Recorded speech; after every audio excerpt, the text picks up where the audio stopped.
Il y a 74 000 ans, un volcan a explosé si fort qu'il a recouvert l'Inde entière de 15 centimètres de cendres. Le ciel s'est assombri pendant des années, et dans notre ADN, aujourd'hui encore, les scientifiques ont trouvé la trace d'un événement terrifiant. L'humanité aurait failli s'éteindre, mais une découverte récente change tout ce qu'on croyait savoir. Sur l'île de Sumatra, en Indonésie, il existe un lac. Il s'appelle le lac Toba. Il mesure 100 km de long. Depuis l'espace, on le voit sans effort, une immense tache bleue au milieu de la jungle. Ce lac n'a rien de naturel dans le sens où on l'entend d'habitude. C'est pas un lac qui s'est formé lentement, au fil des millénaires, par l'accumulation de pluie ou la fonte d'un glacier. C'est une cicatrice, une plaie encore visible, 74 000 ans après l'explosion qu'il a creusée. Ce jour-là, la Terre a connu l'une des plus grandes éruptions volcaniques des derniers 28 millions d'années. Pas des derniers 1000 ans, pas des derniers 10 000 ans, des derniers 28 millions d'années.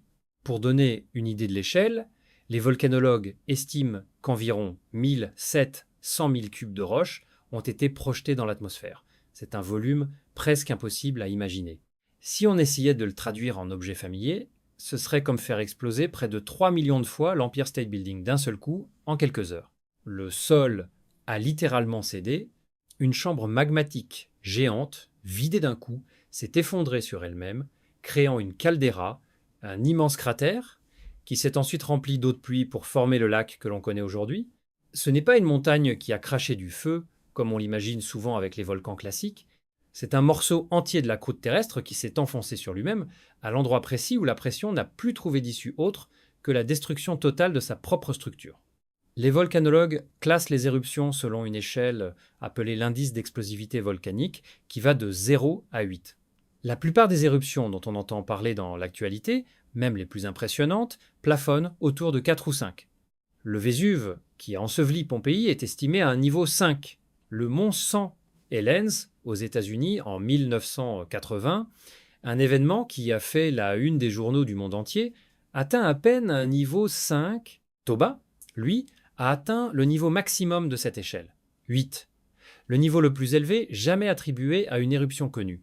Certains chercheurs estiment que l'éruption de Toba a été environ 10 000 fois plus puissante que celle du mont St. Helens.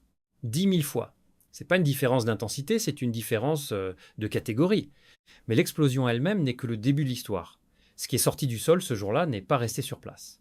Des cendres volcaniques ont été projetées si haut dans l'atmosphère, et avec une telle violence qu'elles ont voyagé sur des milliers de kilomètres. On en a retrouvé la trace jusqu'en Inde, à des milliers de kilomètres de distance, et pas une fine pellicule symbolique. Des chercheurs ont documenté des couches de cendres allant jusqu'à 15 centimètres d'épaisseur, recouvrant une partie du sous-continent indien. Imaginez un pays entier disparaître sous une pluie de poussière grise, jour après jour, jusqu'à ce que le sol lui-même change de couleur. Ce n'est pas tout. Des traces de cette même éruption, sous forme de microscopiques fragments de verre volcaniques appelés cryptotéphras, ont été retrouvés jusque dans l'océan Indien et même sur la côte sud de l'Afrique, à près de 9000 km du point d'origine. 9000 km, c'est à peu près la distance entre Paris et l'Alaska. Une seule éruption sur une seule île d'Indonésie a laissé une empreinte chimique détectable à l'autre bout du monde. Pour retrouver et dater précisément cet événement, les chercheurs ont dû développer des techniques d'une précision extrême. Ces fragments de verre sont si petits qu'ils sont pratiquement invisibles à l'œil nu. Chaque éruption produit des fragments avec une signature chimique unique, une sorte d'empreinte digitale géologique. Pour les repérer dans un site archéologique, il faut examiner des sédiments au microscope, grain par grain, pendant des mois. Un seul de ces fragments, isolé au milieu de millions d'autres particules minérales, peut suffire à prouver qu'un site donné a été directement exposé aux nuages de cendres de Toba. C'est un travail d'une patience presque inhumaine. Et c'est précisément ce travail qui va permettre, des décennies plus tard, de reconstituer heure par heure, ou presque, ce qui s'est passé sur Terre à cette époque. Un détail mérite d'être souligné avant d'aller plus loin. L'un des premiers indices majeurs de cette éruption a été découvert presque par accident dans les années 1980 par une équipe de chercheurs qui n'avaient initialement pas pu accéder à l'Éthiopie pour ses recherches sur les origines humaines. Contrainte de se rabattre sur l'Inde, cette équipe a fini par tomber sur une couche de cendres volcaniques qui allait, avec le temps, se révéler être l'une des pièces centrales de tout ce dossier. Pour retrouver et dater précisément cet événement, les chercheurs ont dû développer des techniques d'une précision extrême. Ces fragments de verre sont si petits qu'ils sont pratiquement invisibles à l'œil nu. Chaque éruption produit des fragments avec une signature chimique unique, une sorte d'empreinte digitale géologique. Pour les repérer dans un site archéologique, il faut examiner des sédiments au microscope, grain par grain, pendant des mois. Un seul de ces fragments, isolé au milieu de millions d'autres particules minérales, peut suffire à prouver qu'un site donné a été directement exposé au nuage de cendres de Toba. C'est un travail d'une patience presque inhumaine. Et c'est précisément ce travail qui va permettre, des décennies plus tard, de reconstituer heure par heure, ou presque, ce qui s'est passé sur Terre à cette époque. Un détail mérite d'être souligné avant d'aller plus loin. L'un des premiers indices majeurs de cette éruption a été découvert presque par accident dans les années 1980 par une équipe de chercheurs qui n'avaient initialement pas pu accéder à l'Éthiopie pour ses recherches sur les origines du monde. Contrainte de se rabattre sur l'Inde, cette équipe a fini par tomber sur une couche de cendres volcaniques qui allait, avec le temps, se révéler être l'une des pièces centrales de tout ce dossier.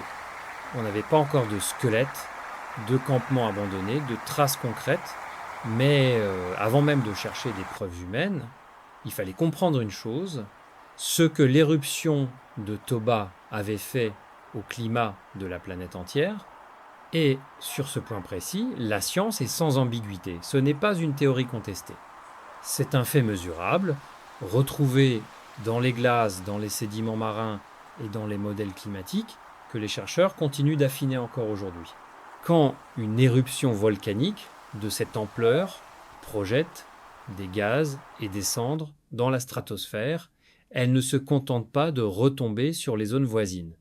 Les particules les plus fines restent en suspension dans l'atmosphère pendant des mois, parfois des années, et forment un voile qui bloque une partie de la lumière du Soleil.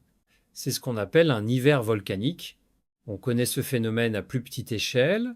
En 1815, l'éruption du mont Tambora, en Indonésie également, mais 100 fois plus petite que Toba, a suffi à provoquer ce que l'on a appelé l'année sans été, en Europe et en Amérique du Nord. Des récoltes entières ont été perdues, des famines ont éclaté, et cela avec une éruption 100 fois moins puissante que celle qui nous intéresse ici. Alors imaginez ce que Toba a pu provoquer. Les estimations des chercheurs convergent vers une baisse de température moyenne mondiale, comprise entre 3 et 5 degrés Celsius, maintenue pendant plusieurs années consécutives. 3 à 5 degrés, ça peut sembler peu, dit comme ça, presque anecdotique. Mais à l'échelle d'un climat planétaire, c'est un changement brutal, comparable à celui qui pourrait plonger la Terre dans une nouvelle ère glaciaire. Certains modèles évoquent même la possibilité que cet épisode ait pu déclencher, ou du moins accélérer, une période glaciaire déjà en gestation. Le mécanisme physique derrière ce refroidissement n'a rien de mystérieux, même si son ampleur, elle, dépasse tout ce que l'humanité moderne a connu directement. Quand du dioxyde de soufre est projeté aussi haut dans l'atmosphère, il se transforme progressivement en minuscules gouttelettes d'aérosols sulfatés. Ces gouttelettes agissent comme un miroir géant, renvoyant une partie de la lumière solaire vers l'espace avant même qu'elle n'atteigne le sol. Moins de lumière au sol, c'est moins de chaleur. Et parce que ces aérosols peuvent rester en suspension dans la haute atmosphère pendant plusieurs années avant de retomber, l'effet ne se limite pas à quelques semaines spectaculaires. Il s'étale insidieusement sur toute une génération de vie animale et végétale. Une équipe de recherche a récemment mis au jour un aspect encore plus inquiétant de cet épisode, longtemps resté dans l'ombre des discussions sur le froid et l'obscurité. Le panache volcanique de Toba n'aurait pas seulement refroidi la planète, il aurait aussi attaqué directement l'un des boucliers les plus essentiels à la vie sur Terre, la couche d'ozone. En perturbant la formation naturelle de l'ozone dans la stratosphère, l'éruption aurait laissé passer, vers la surface, des niveaux de rayonnement ultraviolet nettement supérieurs à la normale. On y reviendra plus en détail, car ce mécanisme va s'avérer être l'une des menaces les plus sournoises de toute cette histoire, une menace invisible qui ne se voit pas dans le ciel gris, mais qui agit directement sur la peau, les yeux et le système immunitaire de tout être vivant exposé. Essayez d'imaginer concrètement ce que cela signifie pour un être humain vivant à cette époque, sans connaissance scientifique, sans capacité de comprendre ce qui se passe dans le ciel. Le soleil se lève, mais sa lumière est filtrée, comme voilée, en permanence. Les jours ressemblent à des crépuscules perpétuels. Les nuits, elles, prennent parfois une teinte rougeâtre à cause des particules en suspension. Les saisons ne se comportent plus normalement. Un été qui n'arrive pas, des plantes qui ne fleurissent pas au bon moment, ou pas du tout. Des arbres qui meurent en plein hiver, incapables de survivre à un froid qu'ils n'ont jamais connu. Pour les grands herbivores, les antilopes et les autres animaux dont dépendaient les premiers humains pour se nourrir, les conséquences sont immédiates. Moins de végétation signifie moins de nourriture, ce qui signifie des animaux plus maigres avec moins de graisse corporelle. Et un animal maigre nourrit beaucoup moins bien un prédateur, humain ou non, qu'un animal en bonne santé. Ce cycle négatif, une fois enclenché, ne se contente pas de se répéter une seule fois. Il se répète année après année, pendant toute la durée de l'hiver volcanique, appauvrissant progressivement un écosystème entier, du bas vers le haut de la chaîne alimentaire. Mais la température et la lumière ne sont pas les seuls facteurs en jeu. Un hiver volcanique modifie aussi, en profondeur, les régimes de précipitation à l'échelle mondiale. Certaines régions, selon les modèles climatiques les plus récents, auraient pu connaître des baisses de précipitations extrêmement sévères, transformant des terres autrefois vivables en zones arides, presque impraticables pour la chasse et la cueillette. D'autres régions, en revanche, comme on le découvrira plus tard dans cette enquête, auraient été beaucoup moins touchées, un détail qui va s'avérer crucial pour comprendre comment certaines populations ont pu survivre là où d'autres, n'ont pas eu cette chance. Il faut aussi comprendre que les scientifiques d'aujourd'hui ne travaillent pas avec des suppositions vagues sur ce climat disparu. Ils disposent de plusieurs sources de données indépendantes qui, recoupées entre elles, permettent de reconstituer ce à quoi ressemblait vraiment cette période. Des carottes de glace prélevées au Groenland et en Antarctique conservent, littéralement gelées dans leurs couches successives, la trace chimique des grandes éruptions volcaniques du passé. Des sédiments marins prélevés au fond des océans racontent une histoire similaire à travers la composition des micro-organismes qui ont vécu ou qui, à certains moments, ont brutalement disparu. Et les modèles climatiques modernes, ceux-là même utilisés pour prévoir le changement climatique actuel, ont été adaptés pour simuler, avec une précision croissante, ce qu'un événement comme Toba a pu produire sur l'ensemble du globe. Ce tableau, à ce stade, est déjà glaçant.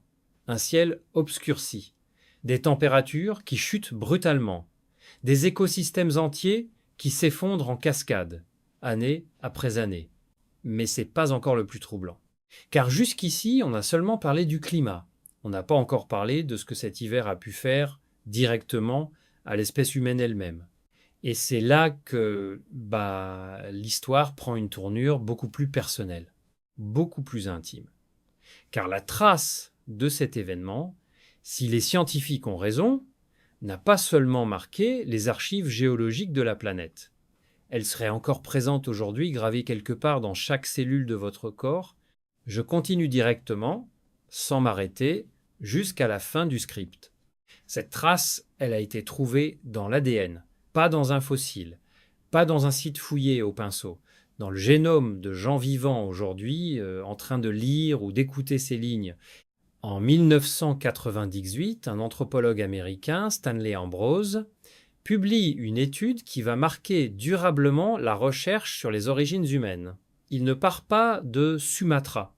Il part d'une observation génétique troublante, comparée à d'autres espèces animales largement répandues sur la planète, L'humanité moderne présente une diversité génétique étonnamment faible. Beaucoup plus faible que ce à quoi on s'attendrait pour une espèce comptant. Aujourd'hui, plusieurs milliards d'individus répartis sur tous les continents.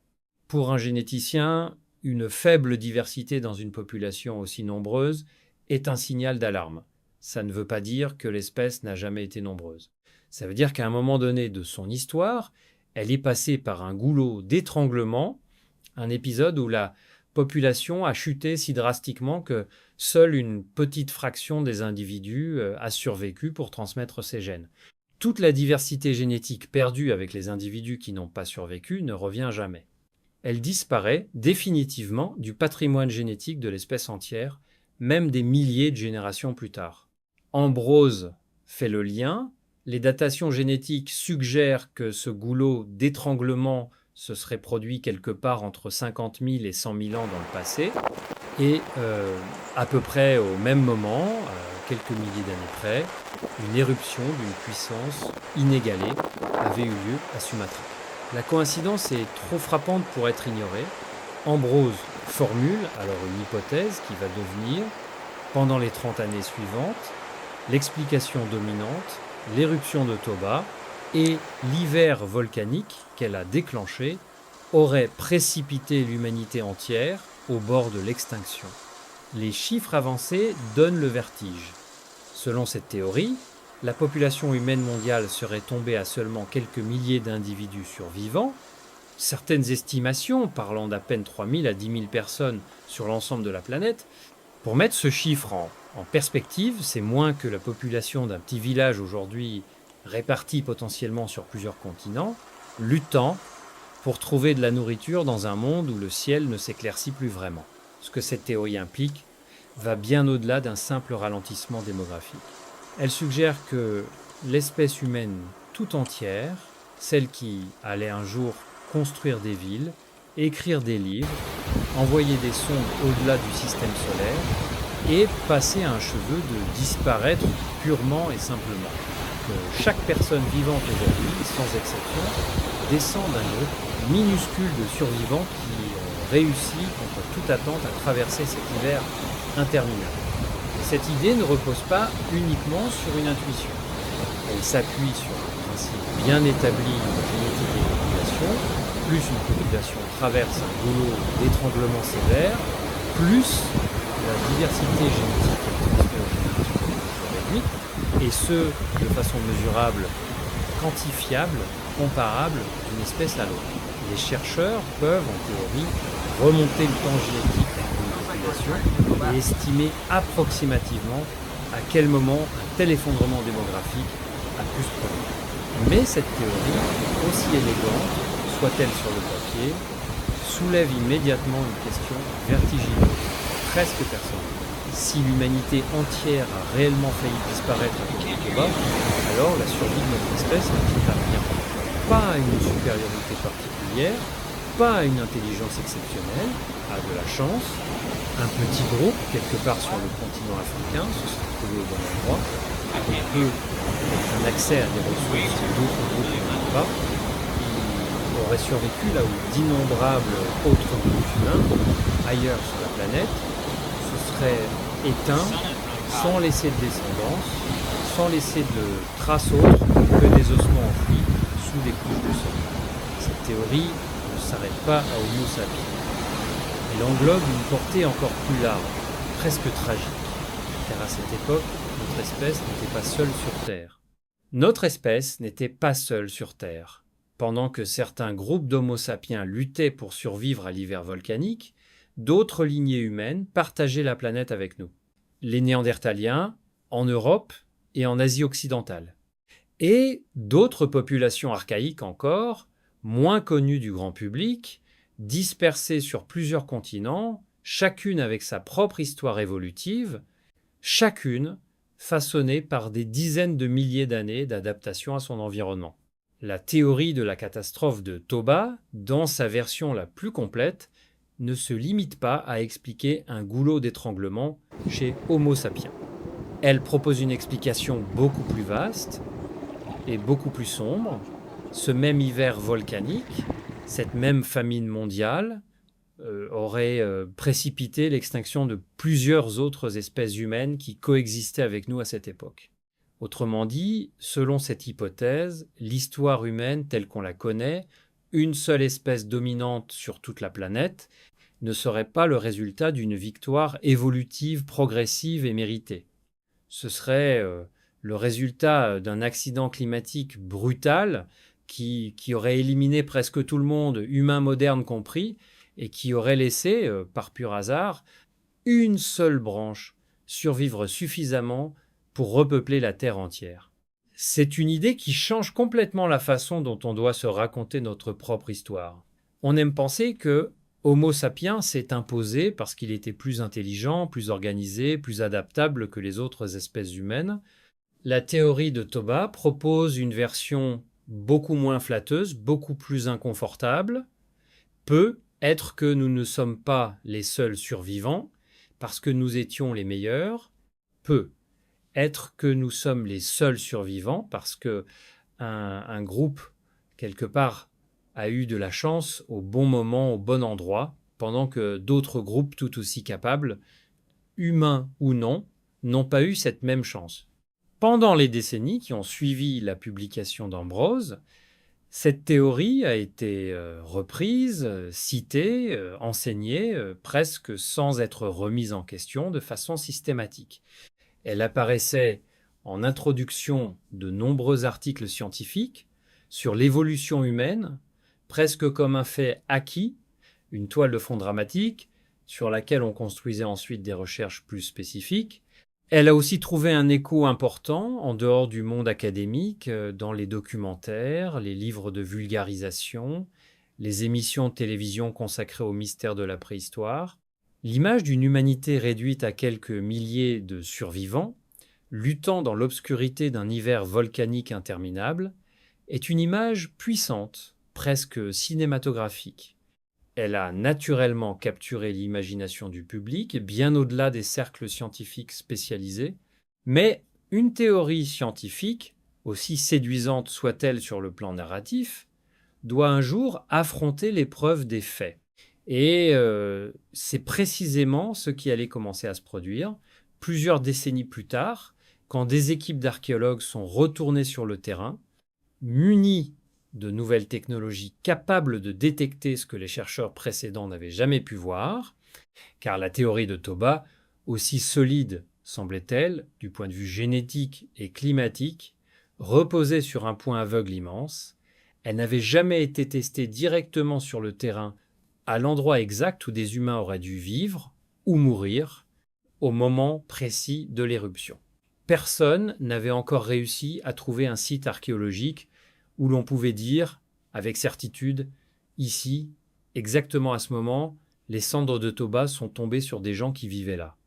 Sans cette preuve directe, tout reposait sur une corrélation statistique entre deux dates approximatives, celle de l'éruption et celle du goulot d'étranglement génétique estimé.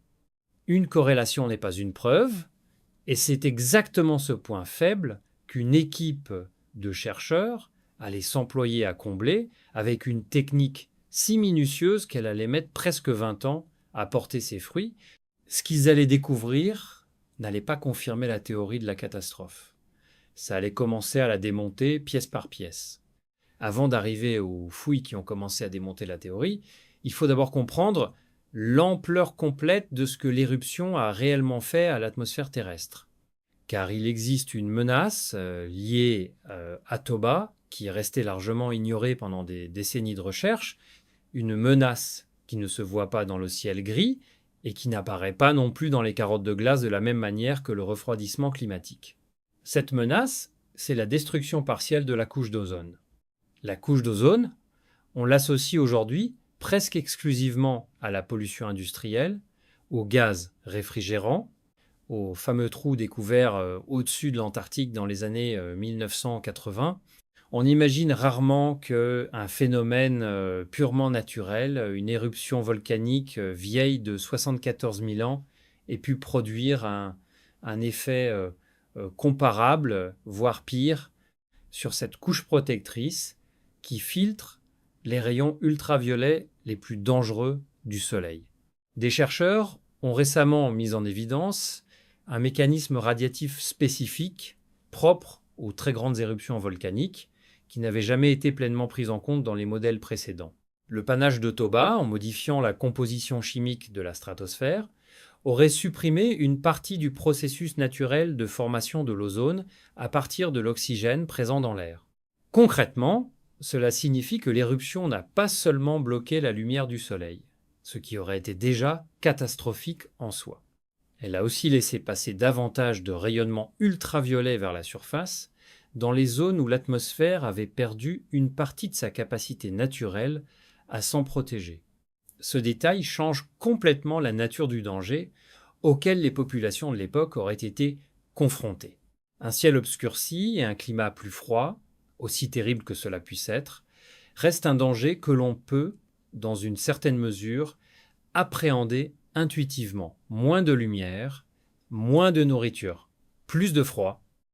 Mais un excès de rayonnement ultraviolet est un danger totalement différent, invisible, qui ne dépend pas de la quantité de lumière visible perçue par l'œil humain.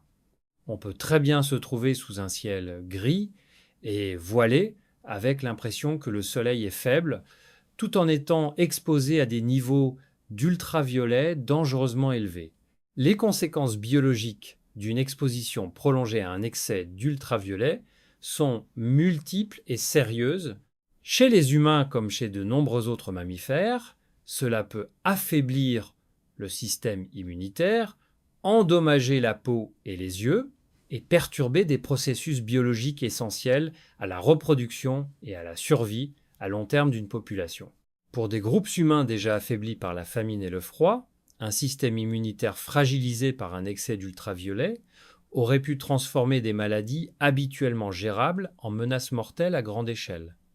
Ce mécanisme, s'il est confirmé par des recherches futures, viendrait ajouter une dimension supplémentaire à l'ampleur potentielle de la catastrophe. Non seulement les populations de l'époque auraient dû survivre à des années de froid et de disette, mais elles auraient aussi été exposées en même temps à un rayonnement solaire modifié, plus agressif, capable d'affaiblir davantage des corps déjà à bout de ressources. Il faut cependant garder une distinction importante à l'esprit ici, une distinction qui va devenir de plus en plus centrale à mesure que cette enquête avance. Le fait que Toba ait eu un impact climatique majeur, mesurable et documenté n'est pas contesté par la communauté scientifique. Ce qui reste débattu, en revanche, c'est l'ampleur de l'impact que cet hiver volcanique et ce possible affaiblissement de la couche d'ozone ont réellement eu sur les populations humaines qui vivaient à cette époque. Un changement climatique brutal ne signifie pas automatiquement une extinction de masse.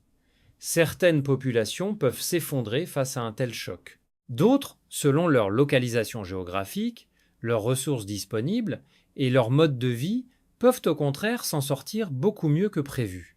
Et c'est exactement sur ce point précis que les premières fissures dans la théorie de la catastrophe allaient commencer à apparaître presque 20 ans après la publication d'Ambrose, quand des archéologues sont retournés sur des sites qu'ils fouillaient déjà depuis longtemps, avec de nouveaux outils capables de détecter quelque chose que personne n'avait encore réussi à trouver, la preuve directe, incontestable, que des humains avaient survécu exactement à l'endroit et au moment où les cendres de Toba tombaient sur eux.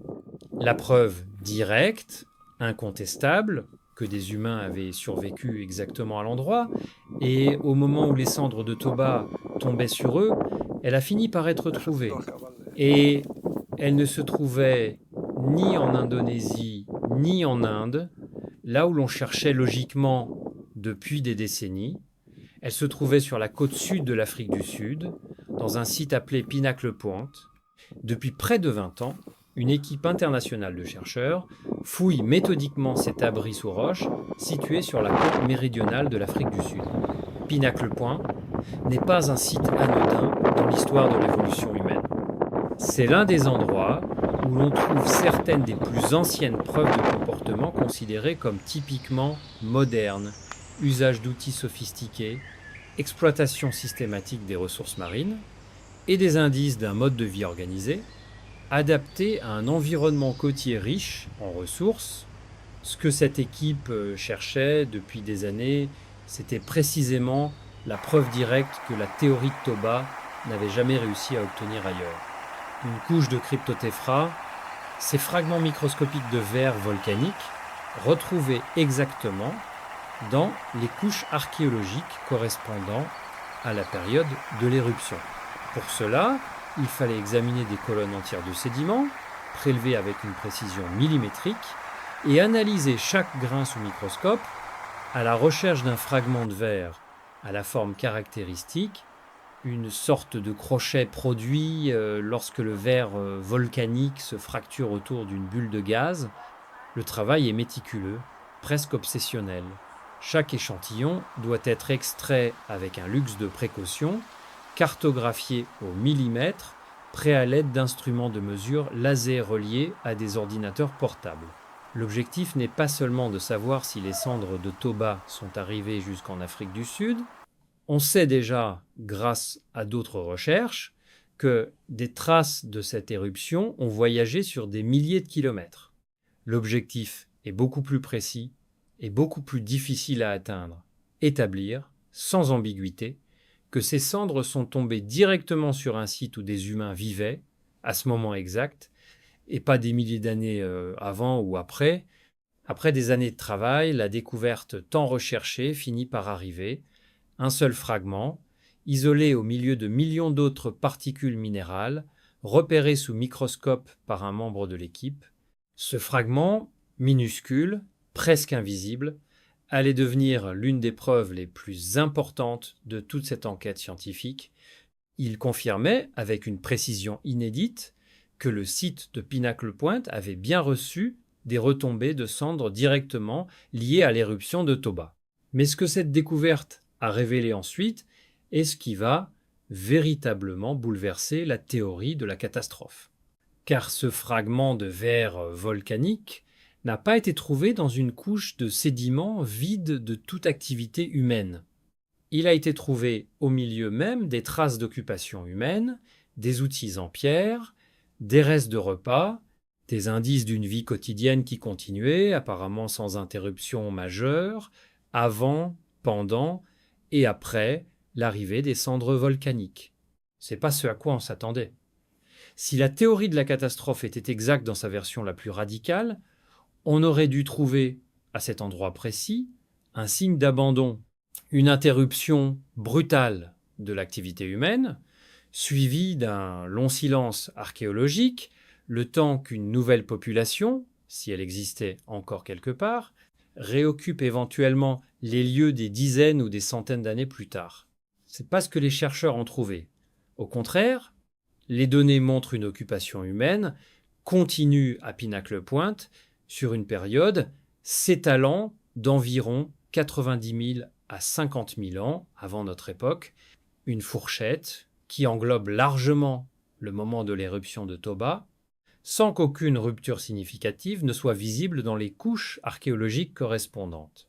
Et à environ 9 km de là, sur un second site appelé Vlesbaï, un site planaire où les mêmes populations semblent avoir fabriqué et laissé des outils en pierre, les chercheurs ont trouvé une histoire similaire, avec des traces de la même éruption, mêlées aux mêmes indices d'une activité humaine continue. Ce n'est pas seulement une absence de catastrophe, c'est potentiellement la preuve d'une résilience à laquelle personne ne s'attendait. C'est pas seulement une absence de catastrophe à Pinacle Point. C'est, selon les chercheurs eux-mêmes, une histoire de population qui n'a pas simplement survécu, mais qui semble avoir continué à évoluer, à s'adapter, à innover, exactement au moment où elle aurait dû, selon la théorie classique, être en train de disparaître. L'un des détails les plus troublants de cette découverte concerne ce qui se passe juste après l'arrivée des cendres, dans les couches archéologiques immédiatement postérieures à l'éruption. Au lieu d'un déclin de l'activité humaine, les chercheurs observent à Pinacle Point une intensification, plus d'outils, plus de traces d'activité, et l'apparition de nouvelles techniques de fabrication d'outils en pierre, notamment une tradition d'outils très petits et sophistiqués, appelés microlithes, qui semblent se développer précisément dans cette période post-éruption. Un tel constat pose une question presque paradoxale.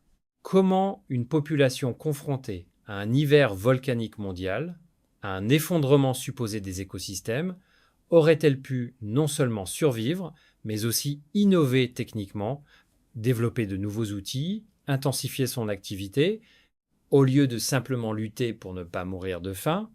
La réponse, selon les chercheurs à l'origine de cette découverte, se trouve probablement dans la nature même de l'environnement où vivait cette population.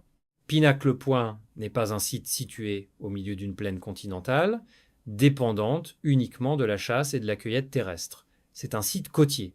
Et les populations qui y vivaient exploitaient massivement les ressources marines, coquillages, poissons et d'autres organismes récoltés directement sur le littoral et dans les zones intertidales. Cette différence, en apparence anodine, pourrait avoir eu des conséquences immenses sur les chances de survie de cette population précise.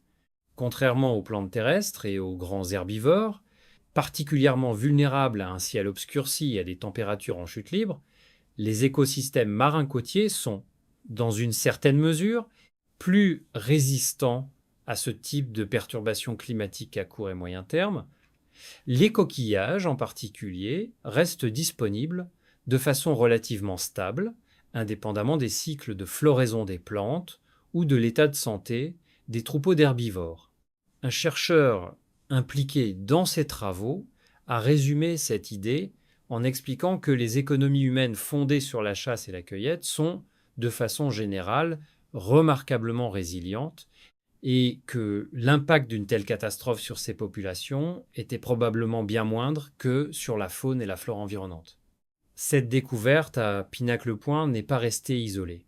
Des recherches menées sur un autre site, situé cette fois dans les basses terres du nord-ouest de l'Éthiopie, à un endroit appelé Shinfametema, ont révélé un schéma étonnamment similaire. Là aussi, des traces de cryptotéphra liées à Toba ont été retrouvées mêlées à des indices d'activité humaine continue. Et là aussi, les chercheurs ont identifié une stratégie de survie précise.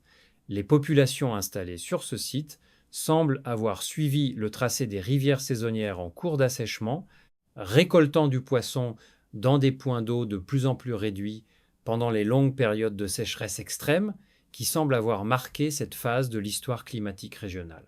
Deux continents différents, deux stratégies de survie différentes, l'une tournée vers l'océan, l'autre vers les rivières en voie d'assèchement, mais un même message se dégage de ces deux sites. Loin d'être passivement condamnés par un climat hostile, certaines populations humaines semblent avoir activement adapté leur mode de vie pour continuer à prospérer, ou du moins à survivre, dans un monde brutalement transformé par l'éruption. Mais cette découverte, aussi spectaculaire soit-elle, pose immédiatement une nouvelle question presque plus inconfortable que la première.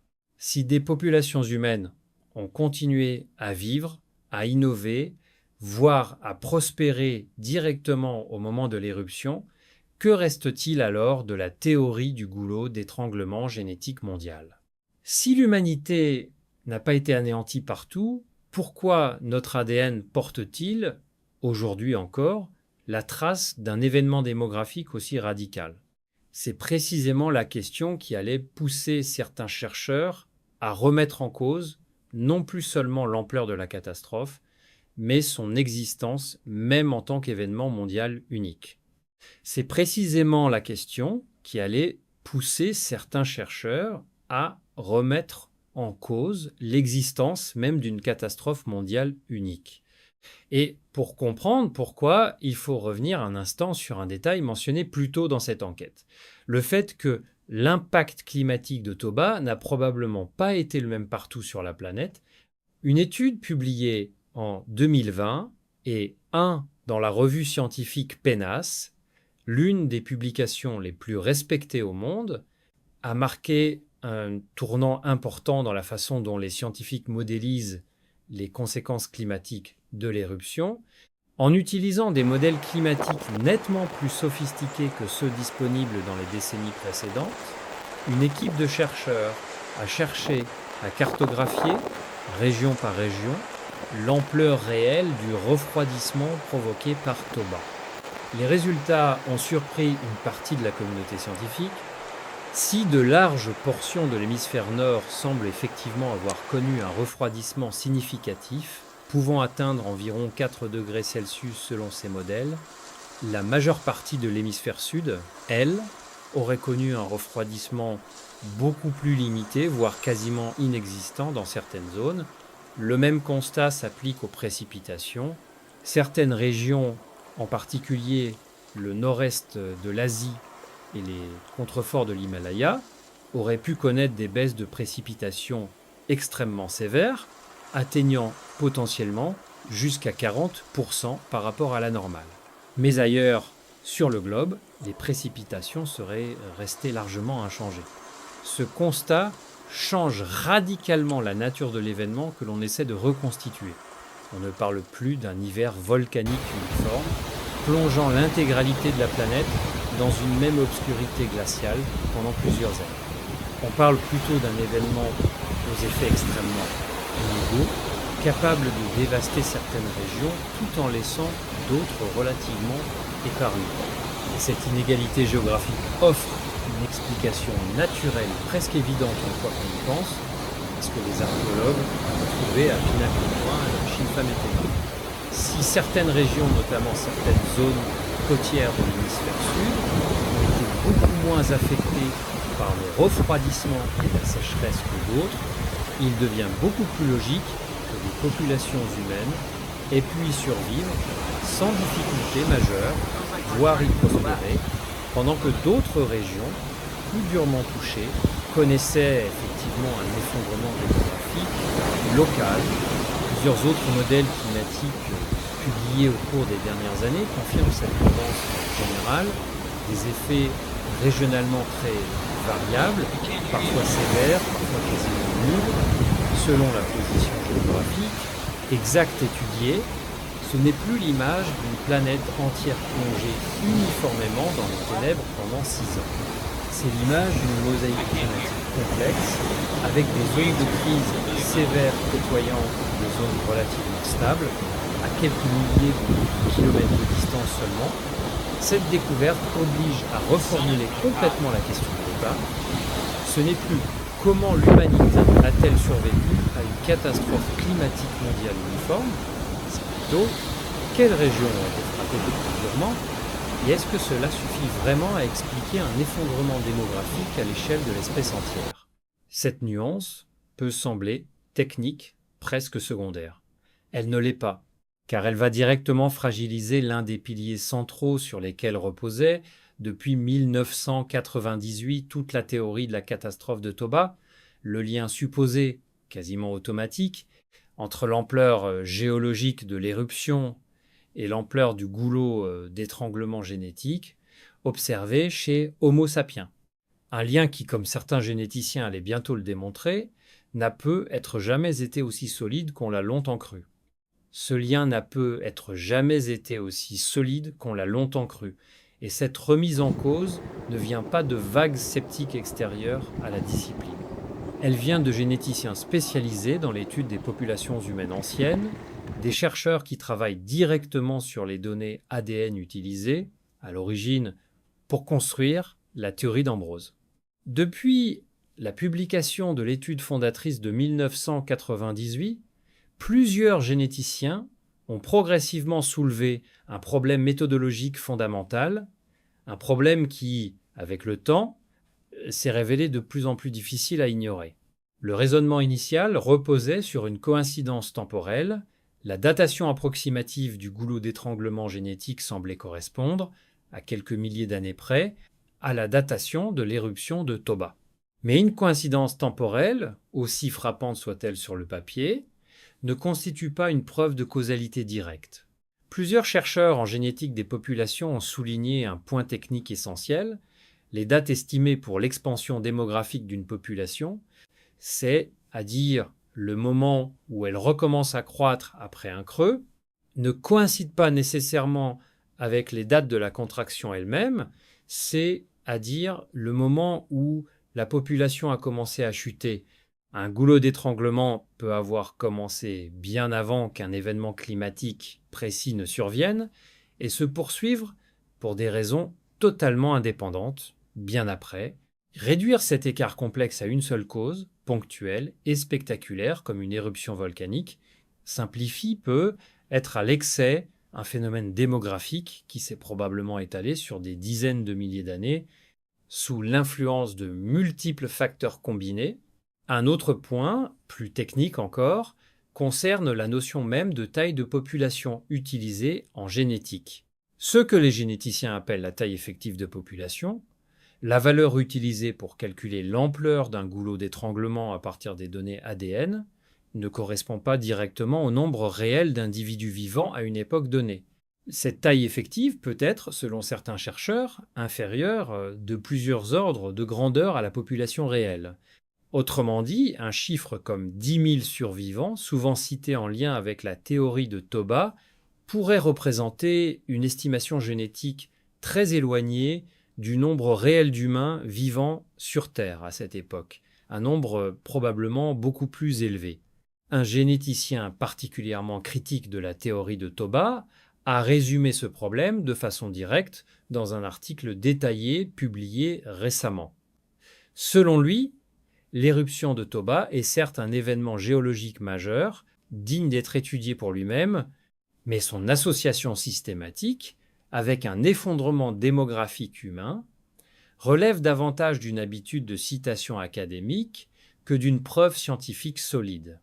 Il souligne que cette association, présentée comme acquise dans d'innombrables introductions d'articles scientifiques depuis 20 ans, a fini par devenir une sorte de vérité répétée par habitude, plutôt qu'une conclusion réellement démontrée par les données disponibles. Ce constat ne signifie pas que rien ne s'est passé il y a 74 000 ans. L'éruption a bien eu lieu. Le climat mondial a bien été perturbé de façon mesurable et significative. Un goulot d'étranglement génétique a bien laissé une trace durable dans l'ADN humain moderne. Mais le lien de causalité directe et exclusive entre ces deux événements, longtemps considéré comme acquis, apparaît aujourd'hui beaucoup plus fragile qu'il ne l'était dans les manuels d'il y a 20 ans. Cette remise en question ne s'arrête pas à un débat purement académique, elle rejoint directement ce que les archéologues venaient de découvrir sur le terrain, à Pinacle-Point et à Shinfa-Metema, deux disciplines différentes, deux types de preuves totalement indépendants, la génétique des populations d'un côté, l'archéologie de terrain de l'autre, convergent aujourd'hui vers une même conclusion inattendue. L'histoire qu'on racontait depuis 1998 était probablement beaucoup plus simple et beaucoup plus dramatique que la réalité qu'elle prétendait expliquer. L'histoire qu'on racontait depuis 1998 était probablement beaucoup plus simple et beaucoup plus dramatique que la réalité qu'elle prétendait expliquer. Alors, si la théorie de la catastrophe totale ne tient plus, que reste-t-il vraiment de cette histoire ? Que sait-on aujourd'hui, avec certitude, de ce qui s'est réellement passé il y a 74 000 ans ? Il faut d'abord préciser que ce débat n'est pas entièrement tranché, tous les chercheurs ne sont pas d'accord entre eux, et c'est précisément ce qui rend cette histoire scientifique aussi vivante. Stanley Ambrose, lui-même, l'auteur de la théorie originale, n'a pas été convaincu par les découvertes de Pinacle-Point lorsqu'elles ont été publiées. Il a notamment fait remarquer que l'équipe à l'origine de la découverte avait aussi observé, juste au-dessus des couches de cendres volcaniques, des couches de sable qui pourraient, selon lui, indiquer un changement environnemental brutal, potentiellement accompagné d'une baisse temporaire de l'activité humaine sur le site, même si cette baisse n'a pas duré assez longtemps pour créer une véritable interruption archéologique visible. Ce désaccord entre chercheurs n'est pas un signe de faiblesse de la science, c'est au contraire exactement comme la science est censée fonctionner. Une théorie est proposée, elle est testée, encore et encore, contre de nouvelles données. Quand ces données commencent à la contredire sur plusieurs points indépendants, la théorie doit être révisée, affinée, parfois abandonné dans sa version la plus extrême, sans pour autant que l'événement d'origine, l'éruption elle-même, cesse d'être considéré comme réel et important. Ce qui semble aujourd'hui le plus solide, en croisant l'ensemble des recherches archéologiques et climatiques récentes, ressemble à ceci. L'éruption de Toba a bien été un événement géologique d'une ampleur absolument exceptionnelle, l'une des plus grandes éruptions des derniers 28 millions d'années. Elle a bien provoqué un hiver volcanique mesurable, avec un refroidissement significatif dans certaines régions du globe, en particulier dans l'hémisphère nord. Elle a probablement eu, au moins localement, des conséquences sévères sur certains écosystèmes et sur certaines populations humaines qui en dépendaient directement. Mais l'idée d'une extinction quasi totale de l'humanité, uniforme sur l'ensemble de la planète, réduisant notre espèce entière à seulement quelques milliers d'individus à cause de ce seul événement, ne trouve plus de soutien solide dans les preuves archéologiques accumulées depuis 20 ans. Là où les chercheurs ont réussi à établir un lien direct et précis entre les cendres de Toba et l'activité humaine, en Afrique du Sud comme en Éthiopie, ils trouvent systématiquement des populations qui continuent à vivre, à chasser, à pêcher, à fabriquer des outils sans interruption archéologique majeure. Le goulot d'étranglement génétique, lui, reste bien réel. Il est visible dans notre ADN, incontestablement, mais son origine exacte reste aujourd'hui débattue parmi les spécialistes.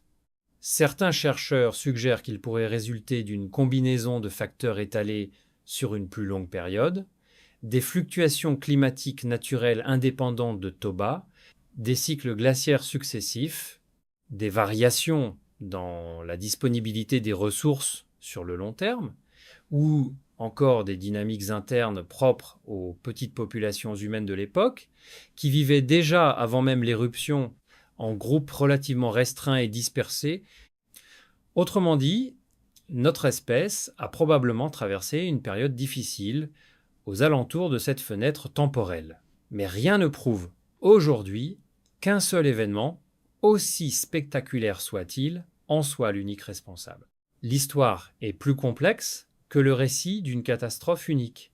Et cette complexité, loin d'être décevante, révèle quelque chose de beaucoup plus intéressant sur la façon dont notre espèce a réellement traversé cette période de son histoire. Cette complexité révèle quelque chose de beaucoup plus intéressant sur la façon dont notre espèce a réellement traversé cette période, car si l'on prend un peu de recul sur l'ensemble de cette enquête, un autre récit émerge différent de celui qu'on racontait il y a encore quelques années, et d'une certaine manière plus impressionnant encore.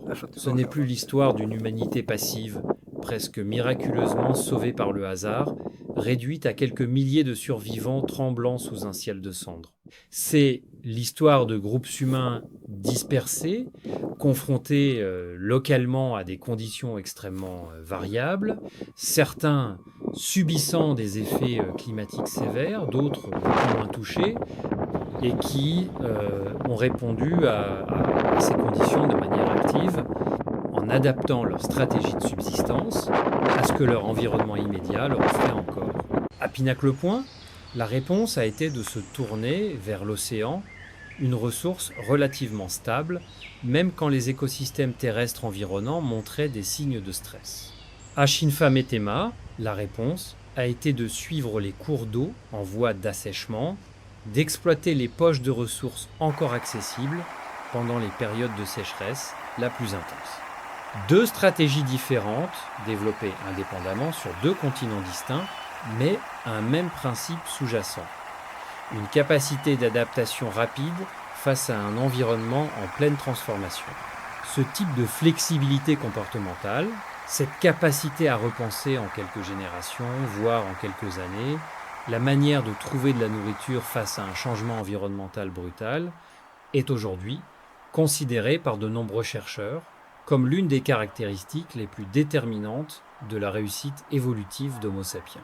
Pas uniquement notre intelligence abstraite ou notre capacité à fabriquer des outils sophistiqués, mais notre aptitude collective à modifier rapidement nos comportements de survie face à des conditions changeantes, une aptitude que d'autres espèces, humaines ou non, ne possédaient peu, être pas au même degré. Cela ne signifie pas que Toba n'a eu aucun rôle dans notre histoire évolutive. Il serait tout aussi excessif d'affirmer que l'éruption n'a eu aucune conséquence humaine que d'affirmer qu'elle a failli nous exterminer entièrement. La vérité, comme souvent en science, se situe probablement dans un espace beaucoup plus nuancé entre ces deux extrêmes. Toba a très certainement mis à rude épreuve de nombreuses populations humaines à travers le monde, en a peu être fait disparaître certaines localement, tout en épargnant relativement d'autres, situées dans des environnements plus résilients ou géographiquement moins exposés aux pires effets climatiques. Ce qui rend cette version de l'histoire particulièrement frappante, c'est qu'elle déplace complètement le centre de gravité du récit. On ne parle plus seulement de survie passive face à une catastrophe extérieure. On parle de résilience active, de capacité d'innovation sous contrainte extrême, de groupes humains capables de repenser entièrement leur rapport à leur environnement en l'espace de quelques générations à peine, au moment même où leur monde semblait s'effondrer autour d'eux. Cette histoire révisée n'efface en rien l'ampleur réelle de l'éruption de Toba, ni la gravité potentielle de ce que certaines populations humaines ont probablement traversé à cette époque. Mais elle transforme profondément la morale de l'histoire elle-même. Ce n'est plus le récit d'une espèce qui a frôlé l'extinction par pur coup de chance. C'est le récit d'une espèce qui, confrontée à l'une des pires catastrophes naturelles des derniers millions d'années, a répondu par l'adaptation, l'innovation et une flexibilité comportementale qui allait, des dizaines de milliers d'années plus tard, devenir l'une des marques de fabrique les plus caractéristiques de l'humanité tout entière. Il reste encore beaucoup à découvrir sur cette période, mais avant même d'en arriver là, une dernière pièce du puzzle mérite d'être posée sur la table, une pièce qui vient combler un vide resté ouvert depuis le tout début de cette enquête. On a parlé de l'Afrique du Sud, on a parlé de l'Éthiopie, mais qu'en est-il de l'endroit qui a longtemps été considéré comme le plus critique de tous, celui où les cendres de Toba sont tombées le plus massivement, en quantité si épaisse qu'on aurait pu s'attendre à y trouver l'anéantissement le plus total? L'Inde elle-même, pendant des décennies, l'Inde a occupé une place particulière dans le débat sur Toba. C'est là, rappelons-le, que les premières couches de cendres volcaniques ont été identifiées dans les années 1980, presque par hasard, par une équipe qui cherchait initialement à travailler ailleurs. C'est aussi là que la théorie de la catastrophe trouvait, sur le papier, sa justification géographique la plus évidente. Si un pays entier avait été recouvert de 15 cm de cendres, comment une population humaine aurait-elle pu continuer à y vivre normalement?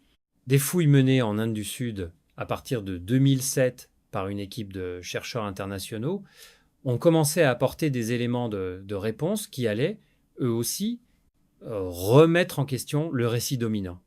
Sur un site connu sous le nom de Daba, situé dans le centre de l'Inde, des archéologues ont mis au jour des outils en pierre appartenant à une tradition technologique connue sous le nom de paléolithique moyen, directement associé au niveau de cendres correspondant à l'éruption de Toba. Ce que ces fouilles ont révélé est, encore une fois, à l'opposé de ce que la théorie de la catastrophe aurait prédit, les mêmes types d'outils fabriqués selon les mêmes techniques se retrouvent aussi bien dans les couches situées avant l'éruption que dans celles situées après. Aucune rupture technologique majeure. Aucun signe d'un effondrement culturel brutal qui aurait dû accompagner la disparition d'une population et son remplacement, des siècles ou des millénaires plus tard, par une population entièrement nouvelle. Ce constat a une implication directe et importante. Le fait que ces boîtes à outils n'est pas disparue au moment de la super éruption de Toba et qu'elle n'ait pas non plus changé de façon spectaculaire immédiatement après, indique que les populations humaines de cette région ont survécu à ce qu'on appelait autrefois la catastrophe et qu'elles ont continué à fabriquer des outils, à modifier leur environnement, à vivre tout simplement comme elles le faisaient auparavant. Cette découverte indienne vient s'ajouter directement aux preuves déjà réunies en Afrique du Sud et en Éthiopie, mais elle a un poids symbolique particulier. C'est précisément parce que l'Inde a longtemps été présentée comme la région la plus durement touchée par l'éruption, celle où l'épaisseur des cendres retrouvées était la plus impressionnante, que la continuité archéologique observée ici frappe le plus fort. Si des populations ont pu survivre sans interruption technologique majeure, précisément là où l'impact physique de l'éruption semblait le plus écrasant, cela affaiblit encore davantage l'idée d'un effondrement démographique uniforme et automatique partout où les cendres sont tombées. Ces découvertes indiennes ont également ravivé un débat plus large, presque philosophique, sur la façon dont on interprète les preuves archéologiques disponibles. Car les fouilles menées en Inde du Sud dès 2007 avaient déjà, à l'époque, commencé à remettre en question certaines hypothèses dominantes concernant les dispersions humaines hors d'Afrique, provoquant des désaccords importants entre archéologues, généticiens et spécialistes du climat ancien, des désaccords qui portaient précisément sur le calendrier de ces migrations et sur l'ampleur réelle de l'impact climatique et environnemental de l'éruption de Toba. Un autre élément, souligné par les chercheurs à l'origine de ces travaux, mérite d'être noté ici, car il ajoute encore une dimension supplémentaire à cette histoire déjà complexe. Les données archéologiques recueillies en Inde viennent appuyer indirectement des découvertes génétiques indiquant que des humains modernes se seraient croisés avec des espèces humaines archaïques, notamment les Néandertaliens, avant environ 60 000 ans. Cela signifie que non seulement les populations humaines modernes ont continué à vivre normalement dans des régions directement exposées aux cendres de Toba, mais qu'elles ont aussi continué, dans les millénaires qui ont suivi l'éruption, à se disperser, à rencontrer d'autres groupes humains et à se mélanger avec eux, un comportement qui suppose des populations en mouvement, actives, connectées les unes aux autres, plutôt que des groupes isolés et exsangues, luttant seuls pour leur survie au milieu d'un monde dévasté. Il faut aussi mentionner en toute honnêteté que ce consensus scientifique n'a pas toujours été aussi net qu'il ne l'est aujourd'hui. Dans les années 1990, quand les premières données issues des carottes de glace étaient déjà disponibles, elles ne montraient pas le signal de refroidissement brutal que l'on aurait attendu si l'éruption de Toba avait réellement provoqué un choc climatique mondial aussi sévère que ce que suggérait la théorie originale. À l'époque, certains chercheurs ont choisi d'interpréter cette absence de signal comme la preuve que Toba aurait simplement déclenché ou accéléré un cycle de refroidissement plus long et plus progressif, déjà en cours avant même l'éruption, une explication que l'on sait aujourd'hui incorrecte, puisque ce cycle de refroidissement avait en réalité commencé avant l'éruption elle-même, et non à cause d'elle. Ce genre de détails, presque anecdotiques en apparence, illustre bien la difficulté qu'ont eu les chercheurs à démêler pendant des décennies, ce qui relevait réellement de l'impact de Toba, et ce qui relevait de tendances climatiques plus larges, indépendantes de l'éruption, mais qui se sont simplement produites à peu près à la même époque. Ce n'est qu'avec l'accumulation progressive de données archéologiques directes, site après site, continent après continent, que cette confusion a commencé à se dissiper. Alors, avec l'Inde qui rejoint l'Afrique du Sud et l'Éthiopie dans la liste des régions où l'on a trouvé des preuves directes de continuité humaine, malgré l'exposition aux cendres de Toba, une question se pose avec de plus en plus d'insistance. Si Homo sapiens a visiblement survécu presque partout où on a cherché des preuves directes, qu'en est-il des autres espèces humaines qui partageaient la planète à cette époque. La théorie originale de la catastrophe accordait à Toba un rôle central dans leur disparition. Que reste-t-il de cette partie de l'histoire, une fois qu'on la confronte, elle aussi, aux données réelles? Que reste-t-il de cette partie de l'histoire, une fois qu'on la confronte aux données réelles? La réponse ici, encore, est surprenante, et elle vient contredire directement l'une des affirmations les plus dramatiques de la théorie originale de la catastrophe de Toba. Rappelons le postulat de départ. Dans sa version la plus complète, la théorie d'Ambrose ne se limitait pas à expliquer un goulot d'étranglement chez Homo sapiens. Elle suggérait que l'hiver volcanique déclenché par Toba avait aussi précipité l'extinction d'autres lignées humaines, notamment les Néandertaliens, qui vivaient à cette époque en Europe et dans certaines parties de l'Asie occidentale. L'image est puissante, un même événement cataclysmique, une même éruption qui aurait décimé simultanément plusieurs espèces humaines à travers le monde, ne laissant par un hasard presque cruel qu'une seule lignée survivre suffisamment pour repeupler la planète entière. Mais quand on examine les données archéologiques et génétiques concernant spécifiquement les Néandertaliens, cette version de l'histoire s'effondre presque immédiatement, car les Néandertaliens, contrairement à ce que suggérait la théorie de la catastrophe, n'ont pas disparu au moment de l'éruption de Toba, ni même dans les quelques millénaires qui ont suivi. Les données les plus solides dont on dispose aujourd'hui, issues à la fois de datations directes sur des restes néandertaliens et d'analyses génomiques approfondies, situent l'extinction de cette espèce beaucoup plus tard, entre environ 40 000 et 37 000 ans avant notre époque. Faites le calcul. Si l'éruption de Toba a eu lieu il y a environ 74 000 ans, cela signifie que les Néandertaliens ont continué à exister, à chasser, à fabriquer des outils, à enterrer leurs morts selon des rituels complexes, pendant encore environ 34 000 ans après l'événement censé les avoir anéantis. 34 000 ans. C'est une durée presque 6 fois plus longue que celle qui sépare notre époque actuelle de la fin de la dernière période glaciaire. Ce n'est pas un désaccord mineur sur quelques siècles.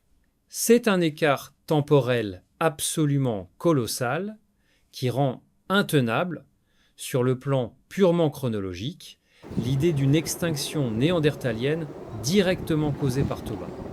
Certains chercheurs ont bien exploré à un moment donné l'hypothèse que des éruptions volcaniques auraient pu jouer un rôle dans le déclin final des Néandertaliens en Europe. Une équipe de recherche russe a notamment avancé, dans une étude publiée dans la revue Current Anthropology, l'idée qu'une série d'éruptions volcaniques survenues dans le Caucase, une région bien distincte de Sumatra, aurait pu contribuer à un effondrement environnemental local, s'appuyant notamment sur des données issues de la grotte de Mezmaiskaya dans le sud de la Russie, un site particulièrement riche en ossements et en outils néandertaliens. Mais il est essentiel de bien distinguer cette hypothèse de celle concernant Toba. Il s'agit d'un ensemble d'éruptions différentes, situées sur un autre continent, associées à une période beaucoup plus tardive de l'histoire néandertalienne, et non de l'éruption indonésienne qui est au centre de notre enquête. Cette confusion entre différents événements volcaniques, séparés par des dizaines de milliers d'années et des milliers de kilomètres, illustre bien à quel point il est facile de simplifier à l'excès une histoire évolutive, en réalité beaucoup plus complexe. Toba n'a pas anéanti les Néandertaliens. Les preuves archéologiques et génétiques disponibles aujourd'hui montrent au contraire que les deux espèces, Homo sapiens et Néandertaliens, ont continué à coexister sur le même continent eurasiatique pendant plusieurs milliers d'années après l'éruption, avec des interactions documentées entre les deux groupes. C'est justement l'un des points les plus fascinants révélés par les recherches archéologiques les plus récentes menées en Inde et ailleurs en Asie. Elles confirment que des échanges génétiques entre Homo sapiens et des espèces humaines archaïques, dont les Néandertaliens, ont eu lieu avant environ 60 000 ans, soit bien après l'éruption de Toba. Ce constat implique une réalité presque vertigineuse. Loin d'être des espèces isolées, chacune luttant seule pour sa survie dans un monde ravagé par l'hiver volcanique, Homo sapiens et Néandertaliens se sont rencontrés, ont coexisté et se sont même reproduits ensemble, laissant des traces génétiques que l'on retrouve encore aujourd'hui dans l'ADN de nombreuses populations humaines à travers le monde. Ce détail transforme une fois de plus la nature du récit qu'on peut raconter sur cette période. Ce n'était pas un monde de survivants isolés, éparpillés en petits groupes coupés les uns des autres par une catastrophe planétaire. C'était, au contraire, un monde où plusieurs espèces humaines différentes continuaient à se déplacer, à entrer en contact, à échanger, parfois à se mélanger génétiquement. Dans les millénaires qui ont suivi l'une des plus grandes éruptions volcaniques de l'histoire de la planète. Alors pourquoi les Néandertaliens ont-ils fini par disparaître des dizaines de milliers d'années plus tard, si ce n'est pas à cause de Toba? La question reste, encore aujourd'hui, activement débattue parmi les paléoanthropologues, et aucune réponse simple et unique ne fait consensus. Certains chercheurs pointent vers une combinaison de facteurs, une compétition directe avec les populations de Homo sapiens en pleine expansion démographique en Europe, des changements climatiques plus tardifs et distincts de ceux liés à Toba, une démographie néandertalienne déjà fragile, avant même l'arrivée massive de Homo sapiens sur le continent, ou encore une accumulation d'événements défavorables s'étalant sur plusieurs millénaires, plutôt qu'un unique événement catastrophique et ponctuel. Ce qui est certain, en revanche, c'est que l'image simple d'un seul volcan effaçant d'un coup toutes les autres lignées humaines de la surface de la Terre ne correspond tout simplement pas à ce que les preuves disponibles aujourd'hui nous permettent d'affirmer. L'histoire de la disparition des Néandertaliens est un mystère à part entière, distinct de celui de Toba, un mystère qui continue aujourd'hui encore à occuper des équipes de recherche entières à travers le monde. Reste alors une dernière question, peut être la plus inconfortable de toutes pour quiconque suit cette histoire jusqu'ici. Si un événement d'une telle ampleur s'est produit une fois dans le passé, sans anéantir l'humanité comme on le pensait autrefois, cela veut-il dire que nous serions, aujourd'hui, à l'abri d'un scénario similaire? Ou existe-t-il, quelque part sous nos pieds, un autre Toba en train d'attendre son heure? Existe-t-il, quelque part sous nos pieds, un autre Toba en train d'attendre son heure? La réponse, aussi troublante soit-elle, est oui. Et l'un des endroits les plus surveillés au monde, pour répondre précisément à cette question, ne se trouve pas en Indonésie, mais aux États-Unis, sous l'un des parcs nationaux les plus visités de la planète. Le terme technique employé par les géologues pour désigner un système comme celui de Toba est celui de supervolcan. Il ne s'agit pas d'un simple qualificatif journalistique destiné à impressionner. C'est une catégorie précise, définie par l'indice d'explosivité volcanique dont on a déjà parlé. Un supervolcan est un système ayant connu, à un moment de son histoire, une éruption de niveau 8, la valeur maximale de cette échelle, correspondant à un volume de matériaux éjectés supérieur à 1000 km3. Selon les estimations des géologues, il existerait aujourd'hui, à travers le monde, entre 5 et 10 systèmes volcaniques capables, en théorie, de produire à nouveau un événement de cette ampleur. Le plus connu et le plus étudié d'entre eux se trouve au cœur du parc national de Yellowstone, dans l'ouest des États-Unis. Ce système volcanique repose sur ce que les géologues appellent un point chaud, une remontée de roches en fusion depuis les profondeurs du manteau terrestre, un mécanisme fondamentalement différent de celui des volcans classiques que l'on associe généralement à des frontières de plaques tectoniques comme le mont St. Helens ou le mont Fuji. Ce point chaud alimente depuis des millions d'années l'ensemble des phénomènes géothermiques spectaculaires que l'on peut observer aujourd'hui à Yellowstone, les geysers, les sources chaudes, les mares de boue bouillonnante qui attirent chaque année des millions de visiteurs. L'histoire géologique de Yellowstone comporte 3 éruptions majeures, survenues il y a environ 2,1 millions d'années, 1,3 million d'années, et 640 000 ans.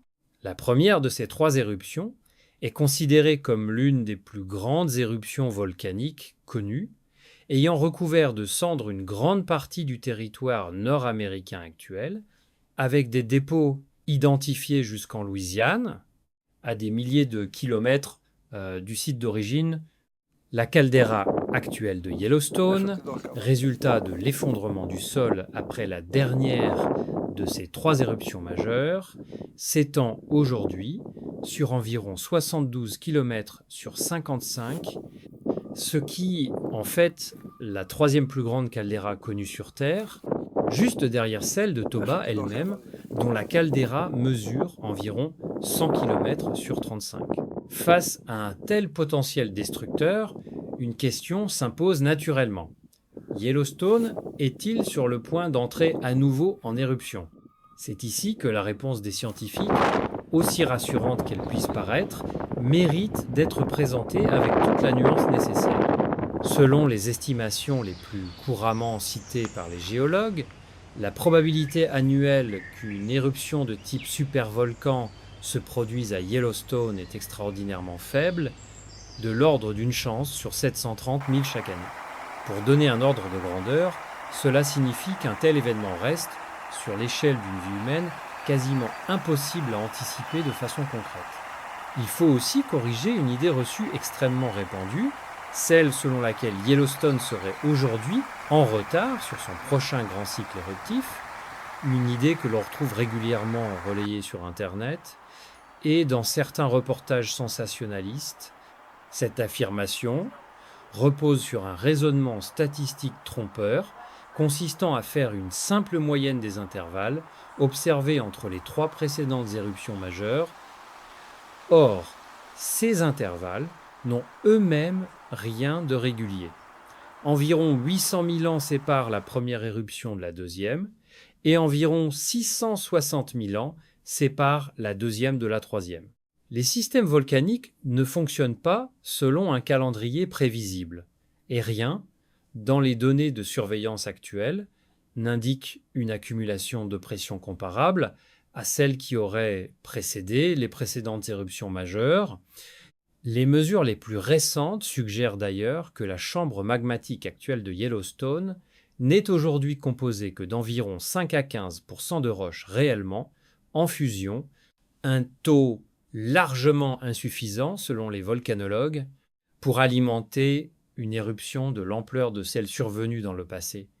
Le système de surveillance mis en place à Yellowstone, connu sous le nom d'Observatoire volcanique de Yellowstone, une collaboration entre plusieurs agences scientifiques américaines, est aujourd'hui considéré comme le dispositif de surveillance volcanique le plus complet et le plus sophistiqué au monde, produisant davantage de données scientifiques que n'importe quel autre système volcanique sur la planète.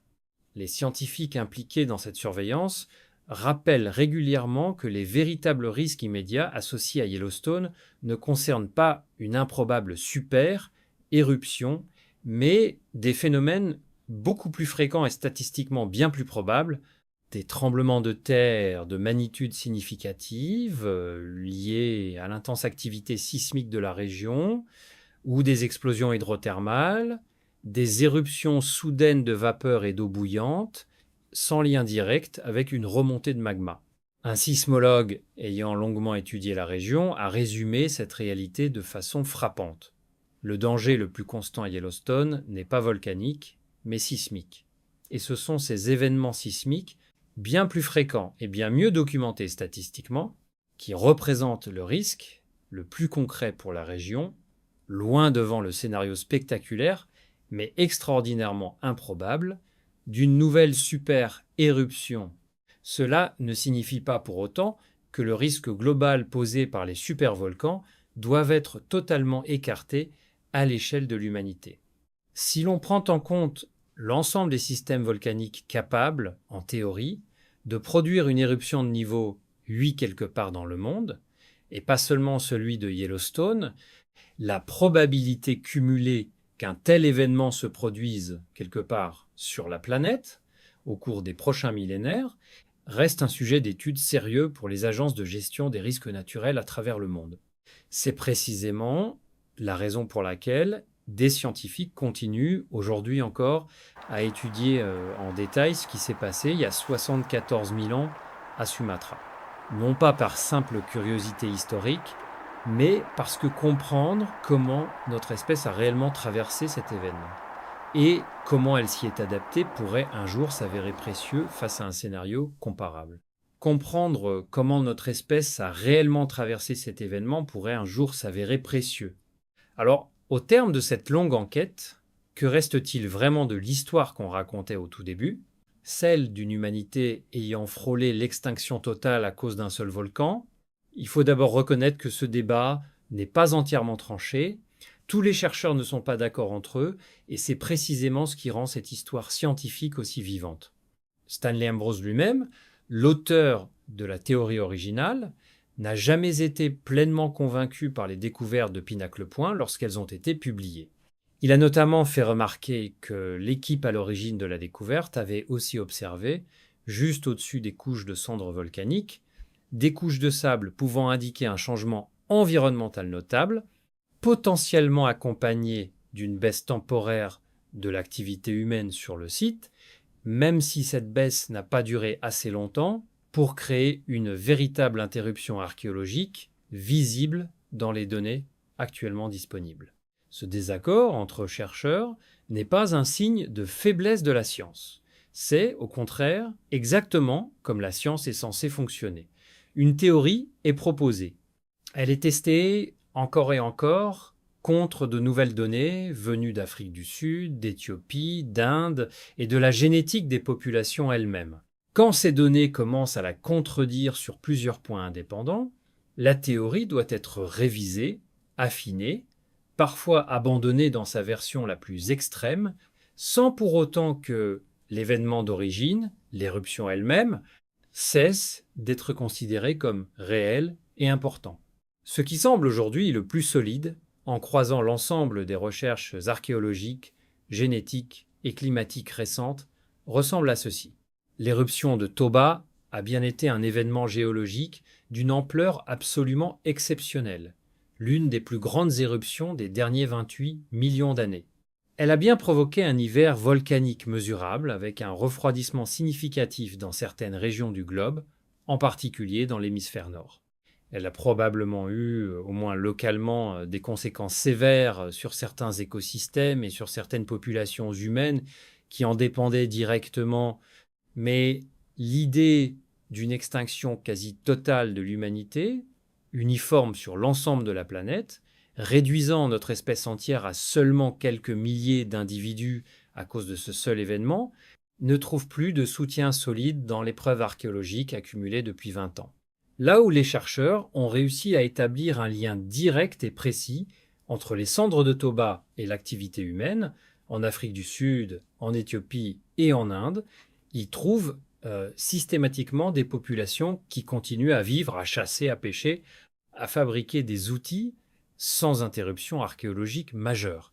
Et les Néandertaliens, loin de disparaître au moment de l'éruption, ont continué à exister pendant encore plus de 30 000 ans après elle. Le goulot d'étranglement génétique, lui, reste bien réel. Il est visible dans notre ADN incontestablement. Mais son origine exacte reste aujourd'hui débattue parmi les spécialistes. Certains chercheurs suggèrent qu'il pourrait résulter d'une combinaison de facteurs étalés sur une plus longue période, des fluctuations climatiques naturelles indépendantes de Toba, des cycles glaciaires successifs, des variations dans la disponibilité des ressources sur le long terme, ou encore des dynamiques internes propres aux petites populations humaines de l'époque qui vivaient déjà, avant même l'éruption, en groupe relativement restreint et dispersé à travers le globe. Ce que cette histoire nous laisse, en définitive, n'est pas une réponse fermée et définitive, mais quelque chose de plus honnête et peut être de plus fascinant encore, le portrait d'une espèce qui, face à l'une des plus grandes catastrophes naturelles connues de son histoire, n'a pas simplement survécu par chance. Elle s'est adaptée activement avec les moyens limités dont elle disposait à l'époque, sur plusieurs continents à la fois, chacun à sa manière, en exploitant les ressources marines sur la côte sud-africaine, en suivant des rivières asséchées en Éthiopie, en continuant à fabriquer les mêmes outils en Inde, malgré des cendres tombées jusque sous ses pieds. Et aujourd'hui, alors que d'autres systèmes volcaniques comparables, comme celui de Yellowstone, continuent d'être surveillés avec une précision inédite, cette histoire vieille de 74 000 ans prend une résonance particulière. Elle ne raconte plus seulement le passé lointain d'une espèce ayant frôlé sa propre disparition. Elle raconte aussi, en creux, ce dont notre espèce pourrait de nouveau être capable si un événement comparable venait un jour à se reproduire, non pas un effondrement passif et univoque, mais une multitude de réponses locales, adaptatives, portées par des groupes humains, capables de repenser leur survie face à un monde brutalement transformé. C'est peu être cela, plus que n'importe quel chiffre de population, plus que n'importe quelle date d'éruption, qui mérite vraiment d'être retenu de cette histoire vieille de 74 000 ans.